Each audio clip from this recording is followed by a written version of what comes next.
Bismillahirrahmanirrahim. Assalamualaikum warahmatullahi wabarakatuh. Waalaikumsalam warahmatullahi wabarakatuh. Kepada yang terhormat Ibu Kepala TK Dharma Wanita Karangsari, kepada yang terhormat Ibu Kepala TK Dawarlor, dan yang paling saya cintai dan saya banggakan seluruh rekan-rekan teman guru di TK Dharma Wanita Karangsari. Pertama-tama, marilah kita haturkan puja puji syukur alhamdulillah kehadirat Allah Subhanahu wa taala.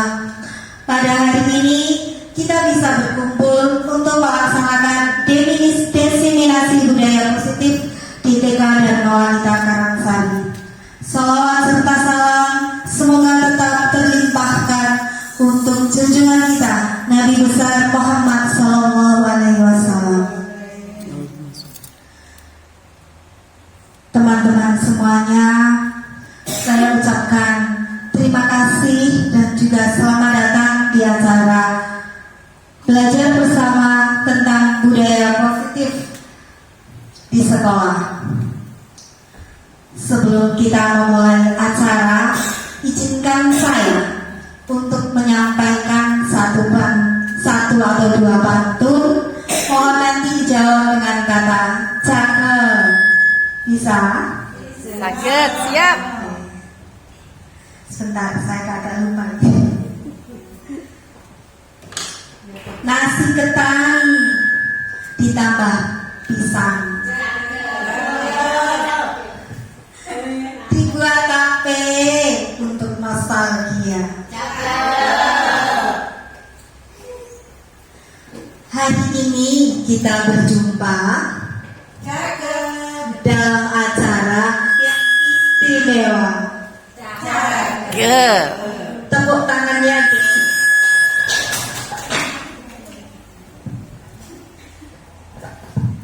Teman-teman pasti bertanya, istilah diseminasi bagi kita sangat awam sekali.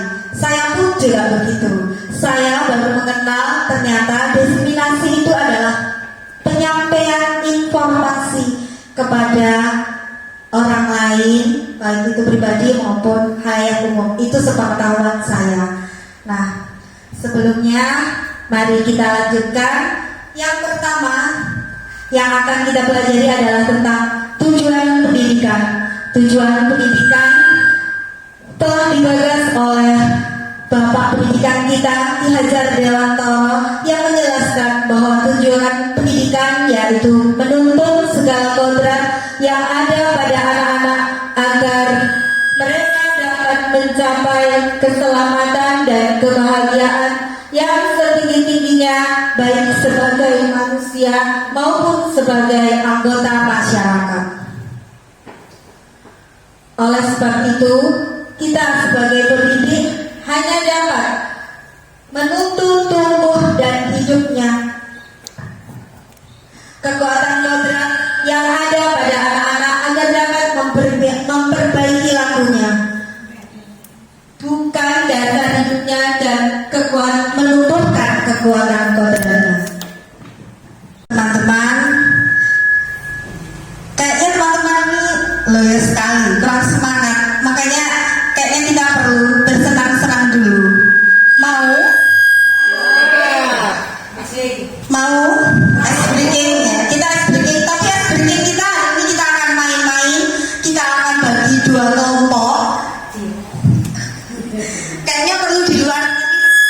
Kita main-mainnya di luar. Akan saya bagi dua kelompok. Permainannya ini adalah menangkap bola. Menangkap bola, tapi dengan berkelompok. Jadi membuat kereta api yang di depan ditutup matanya, yang di tengah tugasnya mengarahkan, yang di belakang menampung bolanya. Oke, menampung. Jadi masih ingat tugasnya ya. Menerima. Yang di depan mengambil bolanya dengan ditutup matanya, yang di tengah mengarahkan, yang di belakang menerima bolanya. Siap? Belakang juga ditutup matanya. Tidak usah Bu. Kalau kita Makanya di belakang berarti menerimanya dari depan sini. Masa gini? ya dipegang. Bisa? Gampang. Bisa. Silakan membuat kelompok, kita pindah ke lokasi. Kita kali ini adalah kepercayaan, butuh kepercayaan nih. Yang di depan ditutup matanya, mengikuti arahan yang belakang, yang baris kedua, tapi tidak boleh mengeluarkan suara. Tidak boleh mengeluarkan suara, terserah. Pokoknya tidak ada suara, tidak ada suara. Bisa nggak? Yang belakang menampung bola yang diambil. Contoh. Jadi, contoh, misal, contoh, terserah. Janjian dulu, boleh janjian Oh, yang dulu. belakang itu harus di sana. Loh, yang belakang tetap di belakang, tetap mengikuti buat kereta api. Boleh silakan berunding, bagaimana enaknya mengarahkan temannya. Boleh, terserah. Terus Terserah. dikasihkan. Ini apa challenge ya? Ini challenge yang berupa challenge. Ya. Silakan. Bolanya mana nih? Mulai. Saya tunggu. Joko bola sih, Joko dua. Ada dua warna bola. Ada biru. Siapa yang kelompok biru silakan acung tangan. Biru. Kelompok kuning.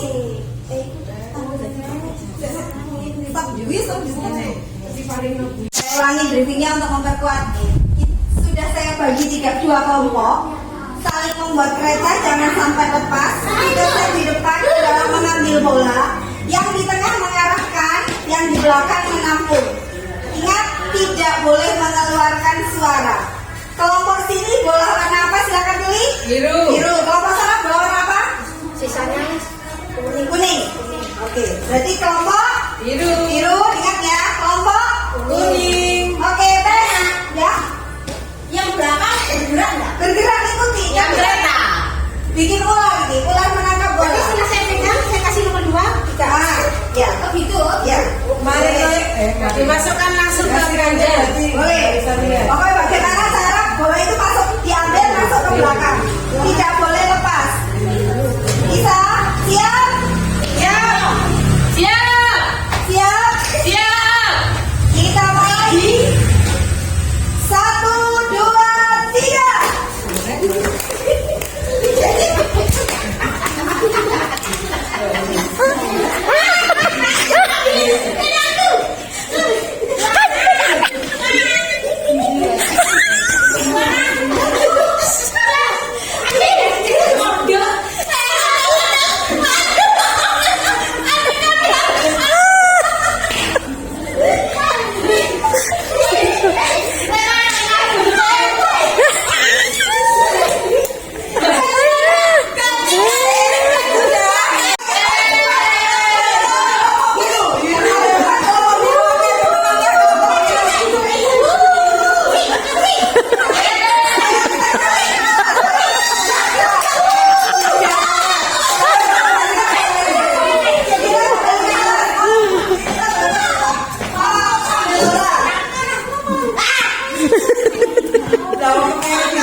Kembali ke kelas, kembali ngomong.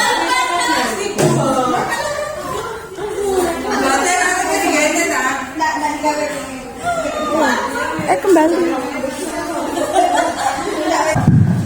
Bagaimana teman-teman? Seru tidak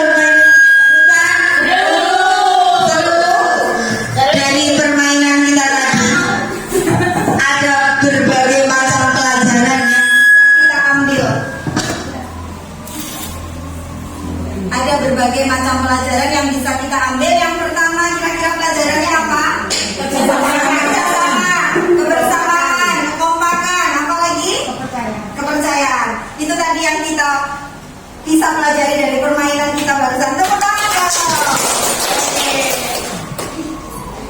Yang berikutnya, kita kembali ke tujuan pendidikan kita menurut Ki Hajar Dewantoro, bahwa tujuan kita sebagai pendidik dalam memberikan pelajaran adalah menuntut segala kodrat yang ada pada anak-anak agar mereka dapat mencapai keselamatan dan kebahagiaan yang setinggi-tingginya.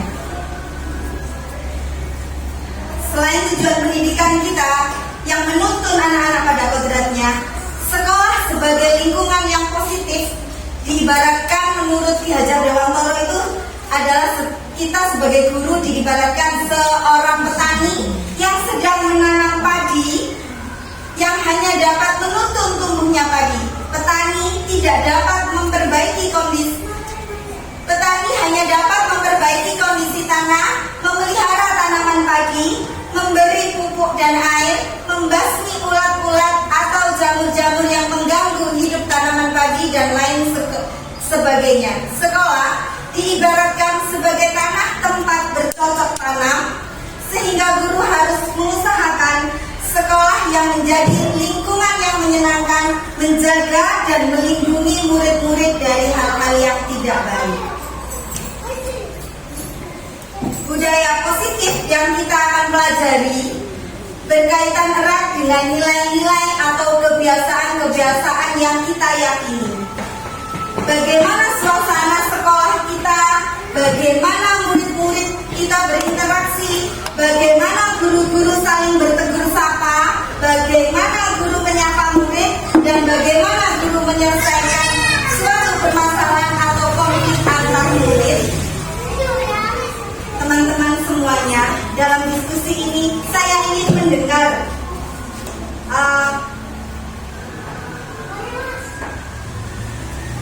keadaan sekolah kita menurut jenengan. Coba diekspresikan, saya ingin tahu. Silahkan menceritakan. Monggo, silahkan acungkan jari. Monggo. Pertanyaannya ini, bagaimana suasana sekolah kita? Bagaimana murid-murid kita berinteraksi? Bagaimana guru bertegur sapa? Silahkan, monggo. Ada yang acung tangan? Silahkan. Ibu Kepala TK Dharma Wanita Dawalor, monggo. Saya ingin mendengar pengalaman TK Dharma Wanita Dawalor, monggo. Di sini saja. Iya, monggo. Suasana sekolah saya nih, itu ya menyenangkan nih. Menyenangkan. Suasana itu ramai anak-anaknya, alhamdulillah murid saya banyak. Ya cukup dengan guru-gurunya, pembelnya. Terus murid-murid itu ya berinteraksinya bagus.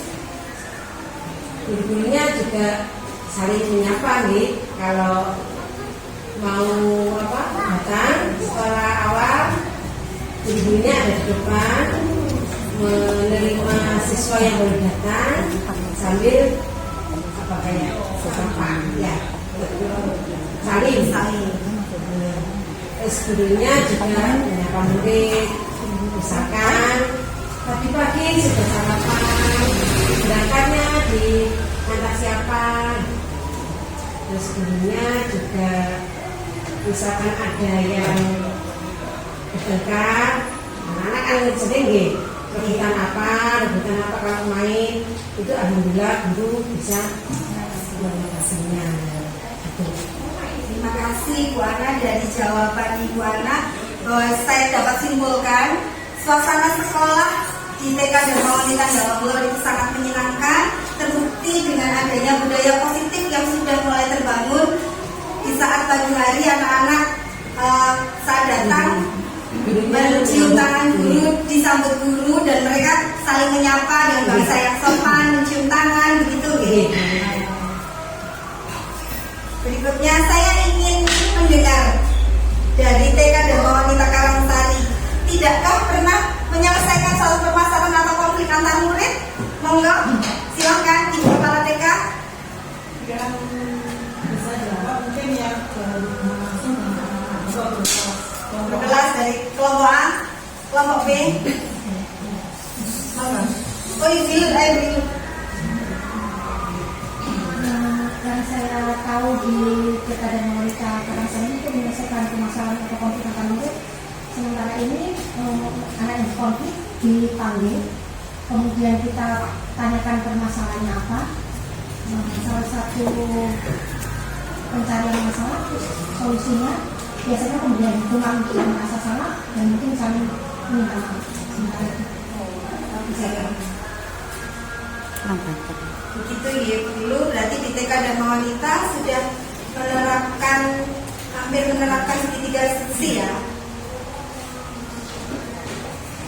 Budaya positif yang kita pelajari di sini berkaitan dengan satu, nilai-nilai kebajikan dan universal. Nilai-nilai kebajikan ini nilai-nilai kebaikan yang kita miliki, Bu. Seperti misalnya kebiasaan saling bertegur sapa, berkata sopan, tersenyum, itu adalah bagian dari nilai-nilai kebajikan universal. Teori motivasi, hukuman, dan penghargaan serta restitusi, keyakinan kelas, kebutuhan dasar manusia, restitusi 5 posisi kontrol, dan restitusi segitiga restitusi. Baik, kita akan ke slide yang berikutnya. Disiplin positif. Dalam budaya kita, makna kata disiplin dimaknai menjadi suatu yang dilakukan seseorang pada orang lain untuk mendapatkan kepatuhan. Menurut Diana Golson ini adalah seorang ilmuwan yang meneliti disiplin positif dan mengeluarkan bukunya yang berjudul Restructuring School Discipline 2001. Artinya dari kata disiplin menurut beliau berasal dari kata Latin disiplina yang berarti belajar. Seseorang yang memiliki disiplin diri berarti mereka bisa bertanggung jawab terhadap apa yang dilakukannya karena mereka mendasarkan tindakan mereka pada nilai-nilai kebajikan universal. Nilai-nilai kebajikan adalah sifat-sifat positif manusia yang merupakan tujuan yang mulia yang ingin dicapai setiap individu. Nilai kebajikan yang disepakati bersama, lepas dari suku bangsa, agama, bahasa maupun latar belakangnya. Jadi nilai kebajikan itu sudah disepakati bersama dan dilaksanakan dalam lingkungan kita setiap hari. Seperti yang saya contohkan, yang dicontohkan oleh TK Dharma Wanita Dawanlor tadi, bahwa saling bertegur sapa, baik itu guru dan murid, mencium tangan sesuai adab kebiasaan kita. Berikutnya kita beralih ke 3 motivasi.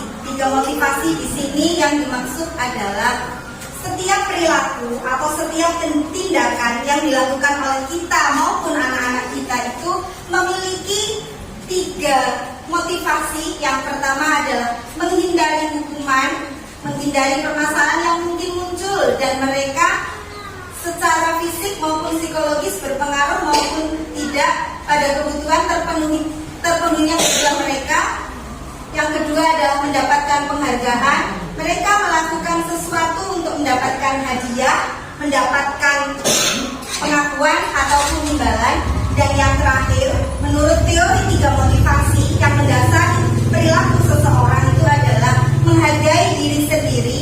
Mereka melakukan sesuatu karena nilai-nilai yang mereka yakini dan mereka hargai, dan mereka melakukannya karena mereka ingin menjadi orang yang melakukan nilai-nilai yang mereka yakini tersebut. Teman-teman semua, dari 3 motivasi yang saya bacakan tadi, kira-kira untuk mencapai disiplin positif, perilaku manakah yang seharusnya dimiliki oleh kita dan anak-anak didik kita? Monggo, silakan memberikan pendapatnya.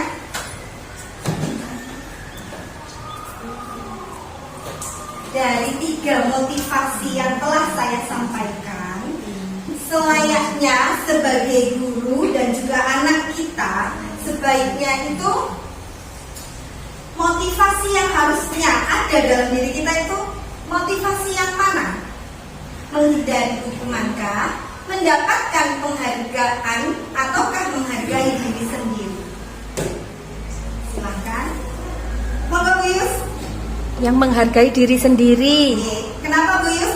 Bu Yus agak maju dulu ke sini Bu Yus. Maju ke depan juga.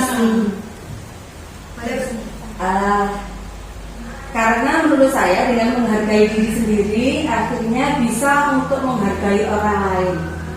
Jadi anak-anak maupun gurunya juga bisa saling menghargai.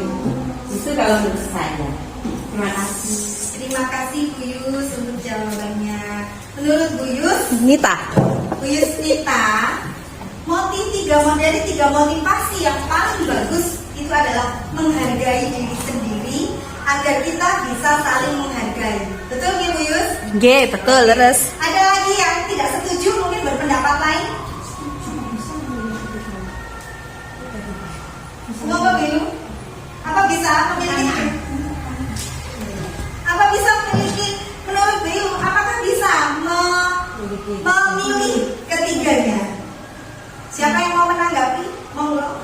Menurut saya bisa melihat anak-anak itu dalam kesalahan seperti apa. Lihat kondisi. Oke. Ada pertanyaan dari Bu Pilu, sangat bagus sekali dan sudah dijawab oleh Bu Ika juga dengan bagus sekali bahwa tiga motivasi ini bisa kita pilih semua sesuai dengan kondisi dan situasi. Begitu ya Bu Ika dalam menyelesaikan kan. Baik, kita ke slide yang berikutnya. Hukuman, konsekuensi, dan penghargaan. Ini harusnya ada penghargaan. Slide-nya sedikit hilang. Yang pertama tentang hukuman. Hukuman di sini merupakan sesuatu yang menyakitkan, yang harus terjadi, tidak nyaman untuk murid, anak untuk jangka waktu panjang. Yang berikutnya sebagai korban mendapatkan keadilan, murid anak akan tersakiti, murid atau anak membenci peraturan, modenya mode paksaan, konsep diri hidup, murid atau anak belajar menyembunyikan kesalahan, tiba-tiba dan tidak diharapkan atau sangat melukai. Dibuat guru, sistem tidak akan berjalan bila murid tidak takut. Bapak Ibu, mohon maaf tidak ada bapaknya. Teman-teman semuanya, kenapa yang paling bagus itu adalah menghargai diri sendiri sesuai dengan yang telah kita pelajari saat ini, bahwa hukuman konsekuensinya akibatnya pada anak itu adalah seperti ini yang sudah saya jelaskan di layar ini. Berikutnya kita ke konsekuensi. Sesuatu yang harus terjadi tidak nyaman untuk murid atau anak untuk jangka waktu yang pendek, korban bisa diabaikan, murid atau anak dibuat tidak nyaman, murid atau anak menghormati peraturan, memberikan stimulus respon, konsep diri baik, murid anak belajar taat peraturan, sudah diketahui, masuk akal, dibuat oleh guru dan murid atau anak, memerlukan monitoring dan supervisi terus-menerus dari guru. Kira-kira dari dua yang telah saya jelaskan, dari hukuman dan konsekuensi, yang membedakan apa Bu? Kalau hukuman, menurut saya nih, kalau hukuman selamanya anak-anak itu tidak bisa menyadari kesalahannya. Kalau konsekuensi memerlukan monitoring dan supervisi yang terus-menerus dari guru. Berikutnya kita ke restitusi. Restitusi merupakan pilihan menguatkan untuk murid atau anak dalam jangka waktu panjang. Korban mendapatkan ganti, murid anak mendapatkan penguatan, murid atau anak menghormati dirinya dan orang lain. Teori kontrol, konsep diri kuat, murid anak belajar memecahkan masalah, berupa undangan untuk mengadakan restitusi dibuat oleh murid, belajar bertanggung jawab untuk perilakunya. Dari tiga, hukuman, konsekuensi, dan restitusi, diharapkan kita sebagai guru itu bisa melaksanakan restitusi walaupun itu sangat sulit. Tapi paling tidak kita harus belajar, berusaha. Kalau gagal, coba lagi, evaluasi, begitu terus. Baiklah, kita ke slide berikutnya. Nah, ini kita ke slide kerja. Saya akan bagikan lembar kerja. Setelah jenengan semua mendengarkan apa yang saya paparkan, saya punya beberapa contoh. Silahkan dianalisis dan dijawab, termasuk hukuman atau restitusi kah? Cukup beratkah ini? menyulitkan? Sulit. Boten gampang deh. Silahkan tulis namanya. Cukup dikerjakan di angka 1. Saya bagi. Monggo. Satu orang satu.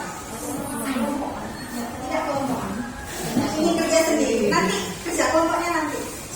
Saya silakan.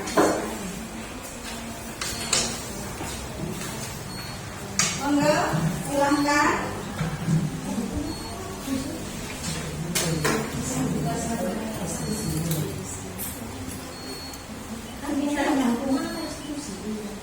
Jawabannya, Jawabannya ini jawabannya silahkan ditulis di dalam kotak, diisi hukuman atau restitusi. Ini hukuman dan restitusi atau ada konsekuensi? Tidak ada, cuma hanya 2 pilihan, hukuman atau restitusi. Monggo. Saya berikan waktu 5 menit.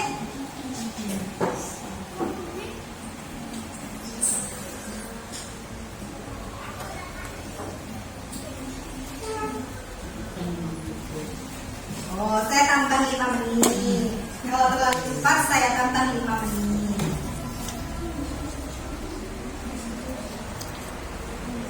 Jangan lupa untuk diisi namanya ini. Cukup lembar 1 saja.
Boleh saling bekerja sama.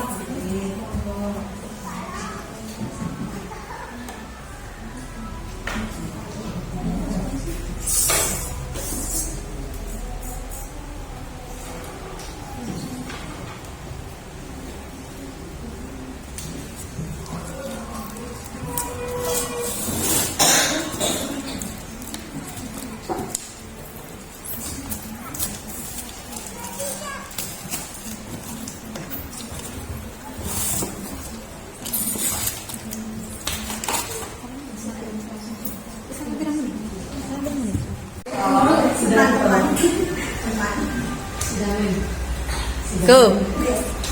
Sudah selesai? Sudah.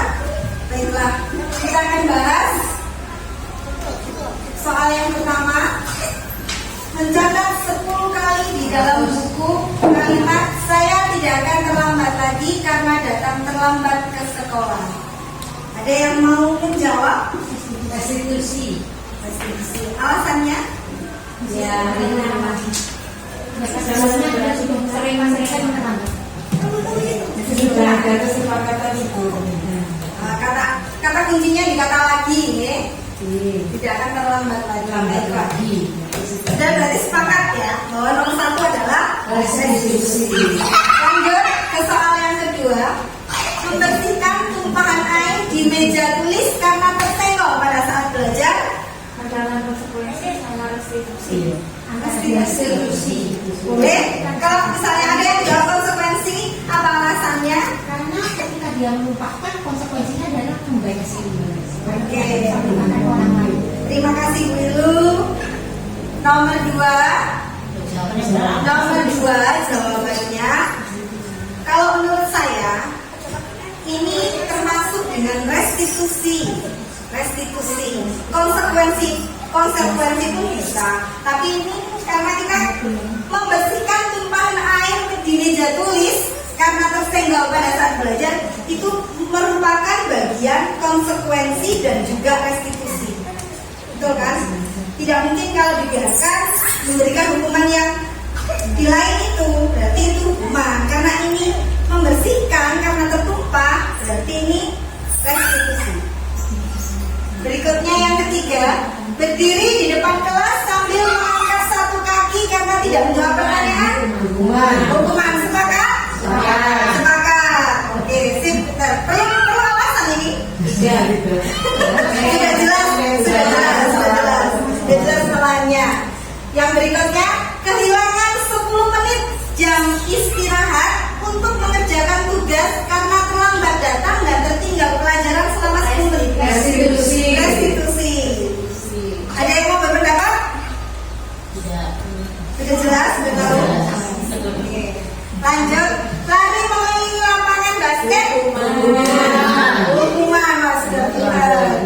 Murid diminta push up 15 kali. Oke. Ada yang benar semua jawabannya? Ada. Oke, terima kasih. Lanjut. Sebelum kita masuk restitusi, kita mau main-main dulu atau lanjut? Lanjut dulu ya. Restitusi adalah proses menciptakan kondisi bagi murid untuk memperbaiki kesalahan mereka sehingga mereka bisa kembali pada kelompok mereka dengan karakter yang lebih kuat. Restitusi juga merupakan proses kolaboratif yang mengajarkan murid untuk mencari solusi untuk masalah mereka dan membantu murid berpikir tentang orang seperti apa yang mereka ingin atau tujuan yang mereka tuju dan bagaimana mereka harus memperlakukan orang lain menurut Diana Gosen tahun 2024. Kayak ini kalau saya lihat dari pengertian ini itu sangat bahasanya ini terlalu betul? Ada yang bisa meringkas? Ada yang bisa meringkas? Restitusi? Kenapa belum? Restitusi merupakan proses belajar untuk menjadi lebih baik dari yang kemarin. Wilo angkat tangan dulu ya kalau menjawab. Sip, Wilo sangat aktif. Terima kasih. Mengapa peraturan tidak? Mengapa harus keyakinan kelas? Mengapa tidak peraturan saja? Mengapa harus keyakinan kelas? Di sini dicontohkan. Mengapa kita memiliki peraturan harus menggunakan helm bila mengendarai kendaraan roda 2 saat pandemi COVID? Mengapa kita memiliki peraturan 3M menggunakan masker, mencuci tangan, dan menjaga jarak 1,5 meter? Jadi itu alasannya. Lanjut. Peraturan kelas itu berpengaruhnya sangat kecil. Pengaruhnya sangat kecil. Sedangkan keyakinan kelas itu akan terbentuk di bagian yang lebih luas lagi dan akan menjadi sangat bagus dan berkembang menjadi lingkungan yang positif sehingga terbentuk budaya yang positif. Merumuskan keyakinan kelas. Sebelum kita merumuskan keyakinan kelas, kita main-main dulu. Silahkan berdiri teman-teman. Silahkan berdiri. Berdiri depan meja. Atas meja. Udah di depan. Monggo. Oke. Di depan. Mainnya gampang. Perintahnya hanya melompat tapi pakai bahasa Inggris. Jump in berarti maju. Jump out mundur. Jump right ke kanan, lompat ke kanan. Jump left ke kiri. Oke. Bisa dipahami? Bisa. Saya ulang ya. Aturan mainan kita. Jump in, lompat maju. Jump out, mundur. Jump right ke kanan, jump left ke kiri. Oke, siap? Ya, ini ya. Kita mulai. Jam in. Jam out. Jam in. Konsentrasi. Berikutnya ya, dua instruksi. Jam right. Kamu dua instruksi. Saya dorong aku jajal. Aku jajal. Jam left, jam left. Jam left. Jam in, jam left.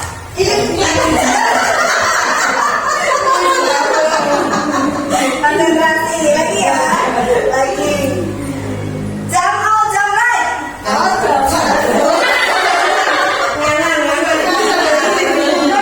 Sekarang tiga instruksi. Jam out, jam left, jam in. Jam out, jam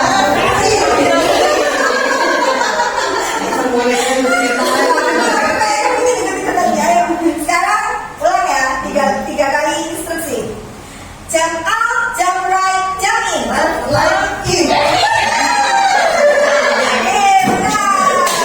Silakan kembali ke tempatnya, teman-teman.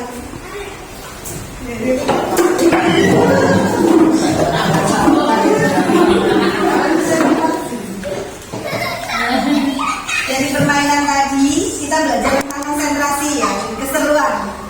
Berikutnya kita akan merumuskan keyakinan kelas. Keyakinan kelas bersifat lebih abstrak daripada peraturan yang lebih rinci dan konkret. Keyakinan kelas berupa pernyataan-pernyataan universal yang berkaitan dengan nilai-nilai kebajikan tadi. Pernyataan keyakinan kelas senantiasa dibuat dalam bentuk yang positif. Keyakinan kelas hendaknya tidak terlalu banyak sehingga mudah diingat, dipahami oleh semua kelas. Keyakinan kelas sebaiknya sesuatu yang dapat diterapkan di lingkungan tersebut. Semua warga kelas hendaknya ikut berkontribusi dalam pembuatan keyakinan kelas. Dalam kegiatan surat pendapat, bersedia meninjau kembali keyakinan kelas dari waktu ke waktu. Berikut ini adalah contoh keyakinan kelas yang ada di sekolah kita, yang mungkin satu, saling menghormati, menjaga kebersihan, taat aturan, selalu jujur, menjaga keamanan. Nah, ini adalah contoh-contoh keyakinan kelas yang biasanya ada di sekolah kita. Teman-teman, saya berikutnya ini ingin memberikan tugas kelompok kepada teman-teman. Jadi silahkan bertukar kelompoknya, tempat duduk, silahkan bertukar tempat duduk. Silahkan duduk jadi pisah. Orangnya pindah ini pindah ke sana, ganti saling itu. Pindah kursi. Pindah tempat, jadi tidak boleh dengan tempat yang sama.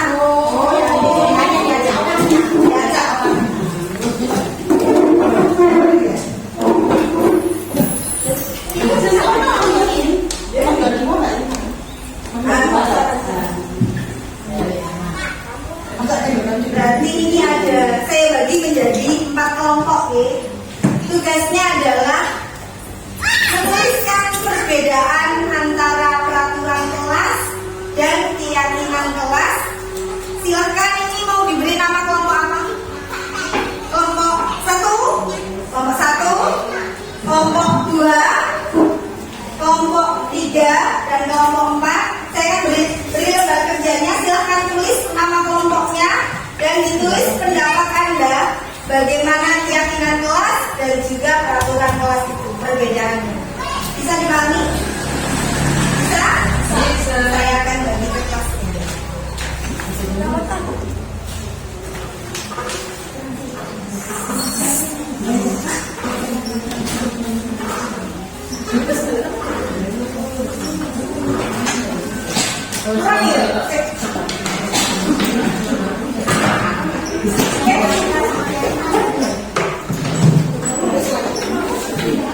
Kita ada kelompoknya.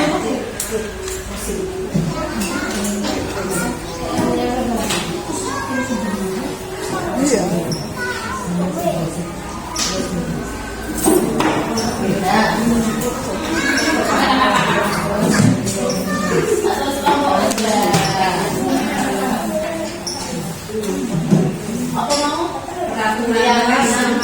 Perbedaan keyakinan kelas dan peraturan kelas. Monggo, Keyakinan adalah peraturan dulu. Terserah, keyakinan kelas dulu boleh, peraturan kelas dulu boleh. Jangan lupa ditulis kelompoknya.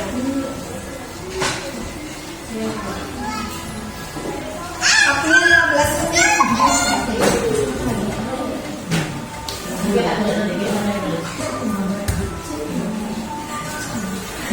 Monggo, waktunya 15 menit.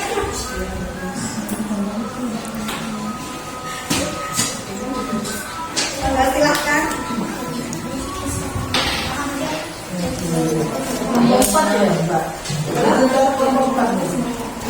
Kelompok 1, kelompok 2, kelompok 3, kelompok 4. Ditulis juga nama anggarannya gitu.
Jangan lupa untuk ditulis nama kelompok dan anggota kelompoknya ini.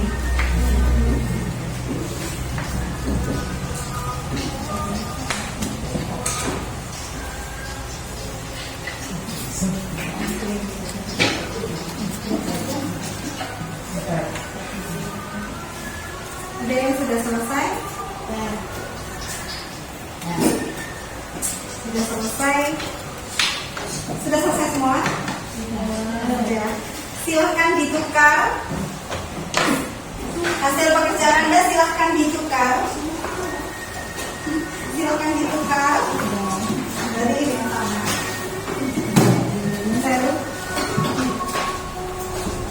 Silahkan ditukar. Sudah.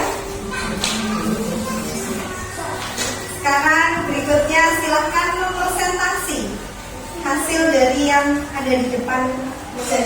Silakan dimulai dari kelompok berapa? Kan siap? Mempresentasikan hasilnya. Pernyataan aksi. Iya. Kelompok 4. Ya, mau di depan maju. Ada yang satu megang, ada yang satu mempresentasi. Oke. Yuk. Kami dari kelompok 1 yang beranggotakan 2 anak universitas dan dari kelompok 4 yang beranggotakan 2 anak Agustinus dan Bu Ilmani Soliha. Di sini ada perbedaan antara peraturan kelas dan keyakinan kelas. Kalau dari pendapat kelompok 4, peraturan kelas itu merupakan alat untuk mengatur perilaku yang diharapkan terjadi pada peserta didik menjadi lebih baik. Kalau keyakinan kelas merupakan sesuatu yang dapat diterapkan di lingkungan kelas tersebut. Terima kasih. Silakan berikutnya yang siap. Kelompok 3 maju sebelum presentasikan.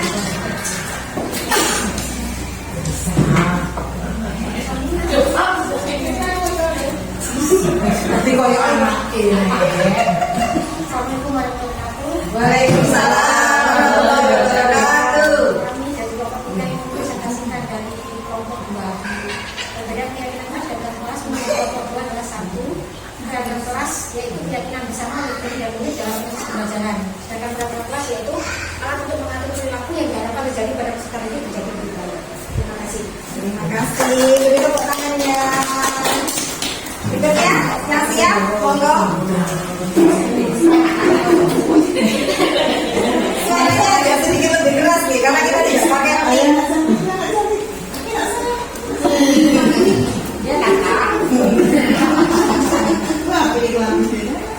Suaranya agak lebih keras ya, Bu. Biar lebih dengar. Presentasikan dari kelompok 3. Keyakinan kelas adalah sesuatu yang dapat diharapkan di lingkungan kelas. Terus yang peraturan kelas, alat untuk mengatur perilaku peserta didik agar lebih baik. Biasanya dibentuk dari satu arah oleh guru atau kesepakatan kelas. Contohnya beres-beres sampah kertas.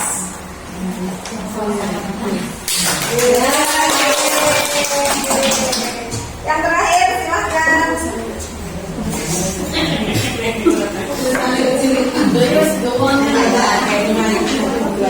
Saya akan presentasikan dari kelompok 1 yang beranggotakan Bu Ana Dwi Lestias dan Bu Esti Sukma Wijayati. Peraturan kelas adalah mencantumkan larangan-larangan dan sanksi-sanksi yang menciptakan perilaku atau atmosfer yang kurang positif. Yang kedua, terbit tanpa persetujuan pihak objek yang harus melaksanakan. Keyakinan kelas. Yang pertama, persetujuan yang dibuat bersama antara guru dan murid.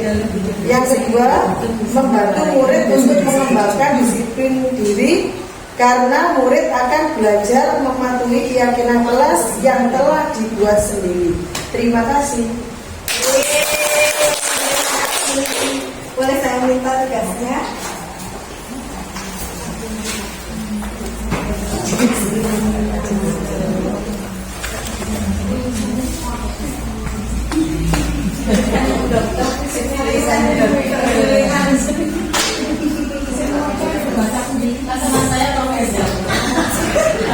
Teman-teman, tadi teman-teman semua sudah mengerjakan tugas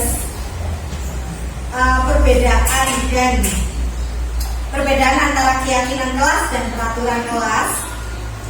Menurut yang tadi sudah teman-teman semua lakukan, perbedaan yang antara keyakinan kelas dan peraturan kelas, yaitu yang pertama peraturan kelas itu dibuat tanpa persetujuan murid, betulkah? Setuju seperti itu?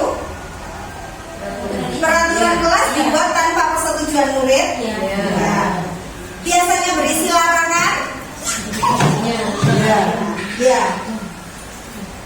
Terus kalau keyakinan kelas dibuat dengan kesepakatan bersama murid, dampaknya Keyakinan kelas itu anak lebih bertanggung jawab, tidak menyakiti anak, betul? Itu. Dari kesimpulan tadi dapat kita itu sebaiknya mulai dari sekarang kita harus menerapkan, sebaiknya harus menerapkan apa teman-teman? Keyakinan kelas, bukan lagi melaksanakan peraturan kelas. Sebaiknya, sebagai guru sebaiknya melakukan keyakinan kelas. Berikutnya kita beralih ke 5 kebutuhan dasar manusia. Jadi selain tindakan kita sebagai manusia, selain memiliki motivasi, kita juga memerlukan kebutuhan dasar. Seluruh tindakan kita memiliki tujuan. Semua yang kita lakukan adalah usaha terbaik untuk kita mendapatkan apa yang kita inginkan. Kita mendapatkan apa yang kita inginkan, sebetulnya saat ini kita sedang memenuhi satu atau lebih dari satu kebutuhan dasar kita. Jadi kebutuhan dasar kita itu ada 5 teman-teman. Yang pertama adalah bertahan hidup. Yang kedua cinta dan kasih sayang. Ketiga penguasaan. Keempat kebebasan. Dan kelima kasih sayang. Untuk kebutuhan yang pertama berkaitan dengan bertahan hidup, biasanya itu sangat berkaitan dengan kebutuhan fisik, baik itu biologis maupun psikis. Yang berikutnya adalah kasih sayang. Jadi kita butuh banget untuk disayang, dicintai. Itu maksudnya.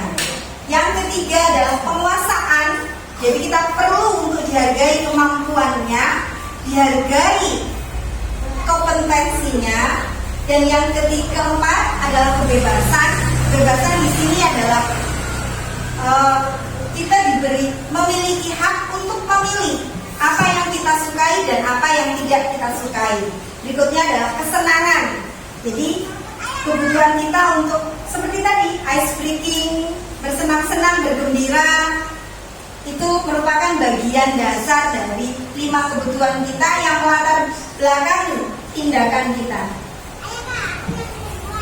Kebutuhan bertahan hidup, nah ini bertahan hidup berhubungan dengan kesehatan, makanan, rumah tangga dan juga kebutuhan seks. Jadi sifatnya lebih ke materi nih. Berikutnya cinta, kasih, sayang diterima, kebutuhan yang berhubungan dengan koneksi sosial, dicintai orang tua, guru dan teman. Yang ketiga penguasaan, pengakuan atas kemampuan. Yang keempat kebebasan, kebutuhan akan pilihan, jadi bebas memilih. Yang terakhir kesenangan, kebutuhan untuk merasa senang, mencari kesenangan, bermain, tertawa, menikmati apa yang kita lakukan, melucu, bergurau dan menggemaskan. Berikutnya ini adalah posisi kontrol sebagai guru. Posisi kontrol kita sebagai guru ada 5. Yang pertama adalah penghukum, pembuat rasa bersalah, sebagai teman, pemantau dan juga manajer. Posisi penghukum. Berarti kita mulai ke slide. Silahkan buka LK yang kedua.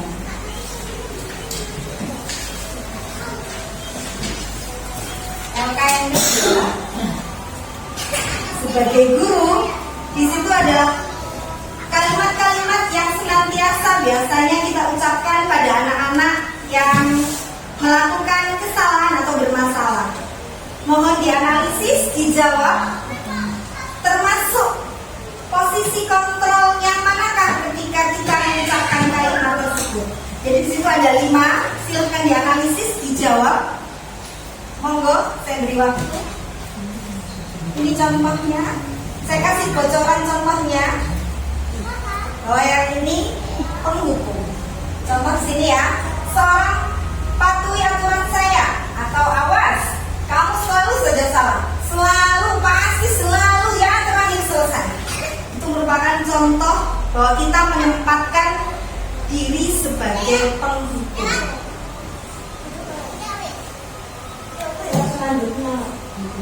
Selanjutnya? Oh sebelumnya, oke.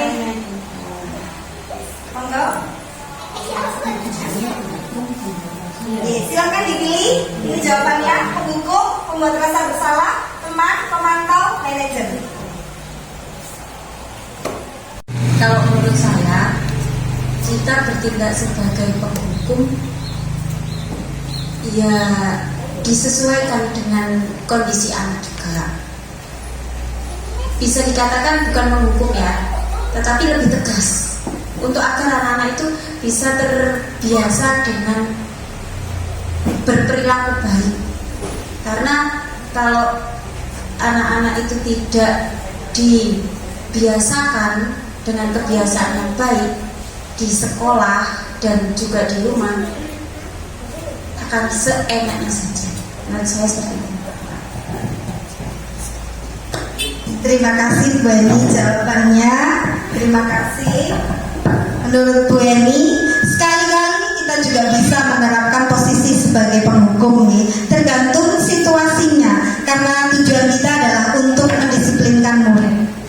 Tapi alangkah lebih baiknya bila kita berusaha untuk menjadi posisi yang paling ideal, yaitu posisi manajer. Maaf, sebentar.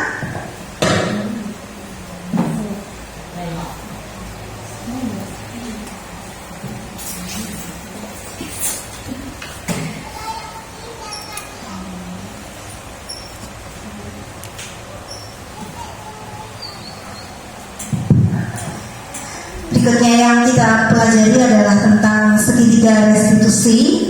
Segitiga restitusi, selain tadi ada 5 posisi kontrol, yang berikut ini adalah ada segitiga restitusi. Yang pertama, ada 3 tahapan dalam segitiga restitusi. Yang pertama adalah menstabilkan identitas, kemudian memvalidasi kebutuhan, dan yang ketiga menanyakan keyakinan kelas.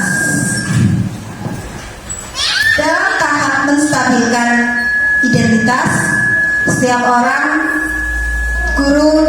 dilakukan oleh guru itu untuk menenangkan anak. Ketika anak-anak melakukan kesalahan, guru harus yang dilakukan dalam segitiga restitusi yang pertama dalam menstabilkan identitas itu dengan cara menstabilkan di sini yang dimaksud dengan menenangkan, memberi penguatan apa yang mendasari mereka berbuat kesalahan. Berikutnya memvalidasi kesalahan, yaitu di sini guru mulai memberikan pengertian kebutuhan apa yang mendasari, menanyakan kebutuhan apa yang mendasari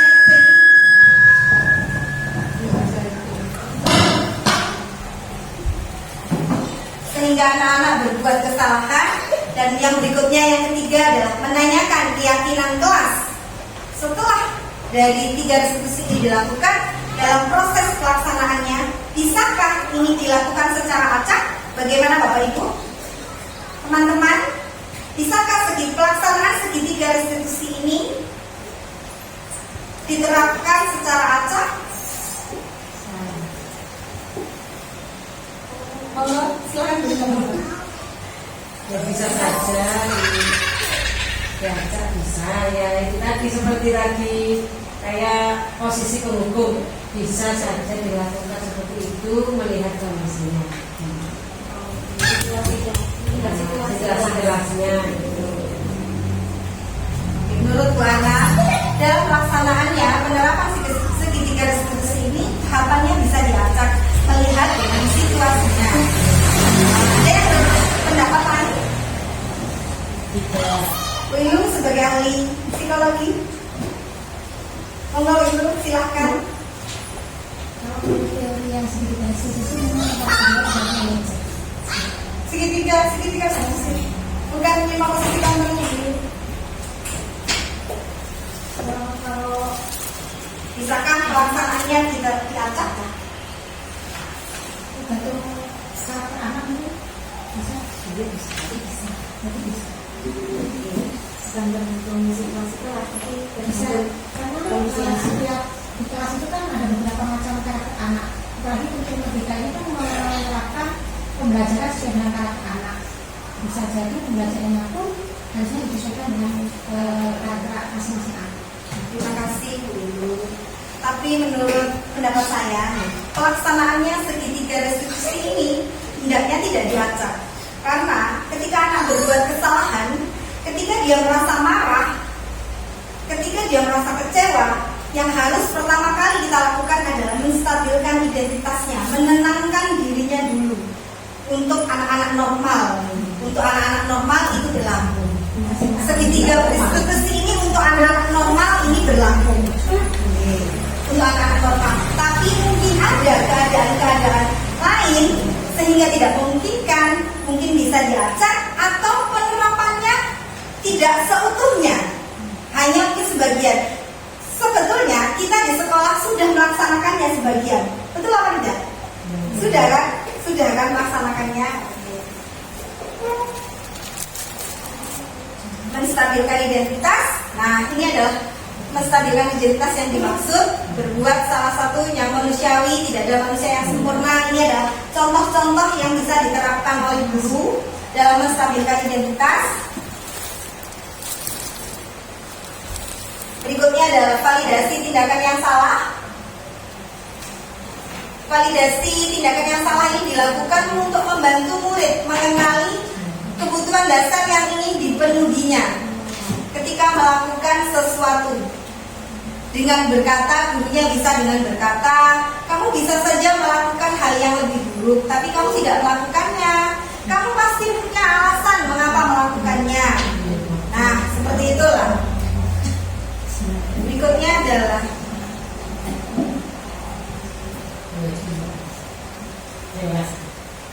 validasi tindakan yang salah dan menanyakan keyakinan. Anak akan melihat kesalahan yang dihubungkan dengan norma sosialnya dan nilai-nilai mendasari manusia yang berinteraksi dengan orang lain. Guru berkata, apa nilai yang kita percaya di kelas atau sekolah kita? Nilai-nilai universal apa yang harus kita sepakati? Nah, teman-teman, itu tadi adalah penerapan dari segitiga restitusi. Nah, ini berikutnya adalah validasi tindakan yang salah, intervensi selama 30 detik ya. Ini kita refleksi dulu. Apakah kita ingin berbuat lebih baik? Apakah saat ini kamu sedang menjalani orang yang sedang kamu inginkan? Nah, itu contoh-contoh dari saat kita melaksanakan keyakinan kelas.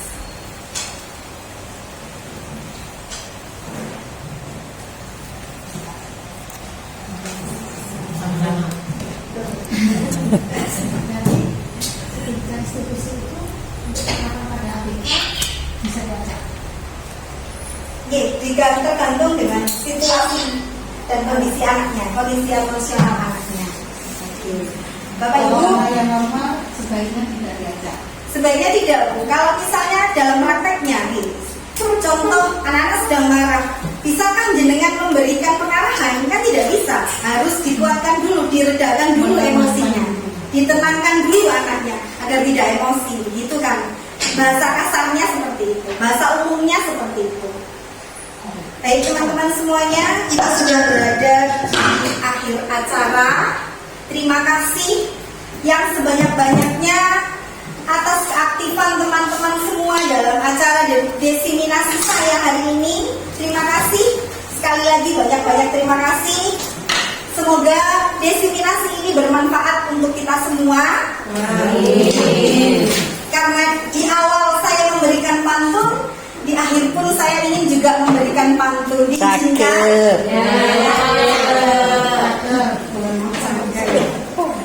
Ganti sip ya, boleh. Boleh sip, boleh cakep. Sip, mantap. Oke, saya mulai pantunnya yang pertama nih. Jika Tuhan dikejar lebah, Aduh. sip, Gambar sip berat. takkan cukup tempat berlari. Mantap. Jika ada kata yang salah, Mantap. jangan laporkan ke Pak Polisi. Oh iya.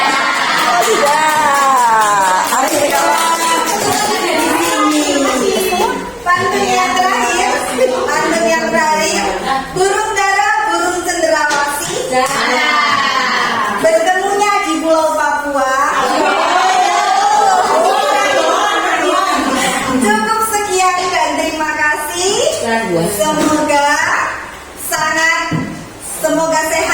bahagia.